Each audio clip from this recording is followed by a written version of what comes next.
Welcome to Sustainable Products Hall. Watch till last for a unique product. ఇక్కడ అన్ని 3 different brands నుంచి products ఉన్నాయి. First is untamed living. ఇందులో bath లో order చేశాను. ఇది ఫస్ట్ టైం ట్రై చేస్తున్నాను. ఇంతకుముందు లూఫా స్క్రబ్ ట్రై చేసేదాన్ని, కానీ అది రఫ్ గా అనిపించేది. లెట్స్ సీ ఇది ఎలా వర్క్ అవుతుందో.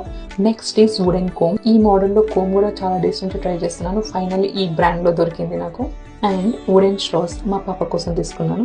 ఈ బ్రాండ్ లో ఇంతే. నెక్స్ట్ బ్రాండ్ వచ్చేసి ప్లాంట్స్ అండ్ పీపుల్. ఇందులో లేపనం ఇంకా ఉప్తాన్ బాత్ పౌడర్ తీసుకున్నాను. ఈ క్యూట్ స్పూన్ కూడా వచ్చింది. లాస్ట్ బ్రాండ్ వచ్చేసి Dhanak naturals and handcrafted. ఇందులో body massage oil and herbal hair oil, almond body butter, orange peel soap, అలాగే ఈ క్యూట్ కాజల్ ఆర్డర్ చేశాను. చాలా డేస్ నుంచి ఒక సస్టైనబుల్ కాజల్ ఆప్షన్ కోసం చూస్తున్నాను. ఫైనల్ ఈ బ్రాండ్ లో పర్ఫెక్ట్ కాజల్ దొరికింది. ఈ 3 బ్రాండ్స్ నుంచి వచ్చిన ప్యాకేజింగ్ లో 0 ప్లాస్టిక్. ఇది ఈజీగా రీసైక్లింగ్ ఇచ్చేయచ్చు. So nothing goes to landfills. అలాగే దన్న బ్రాండ్ నుంచి ఈ క్యూట్ హ్యాండ్ రిటన్ లెటర్ కూడా వచ్చింది. Thank you for watching.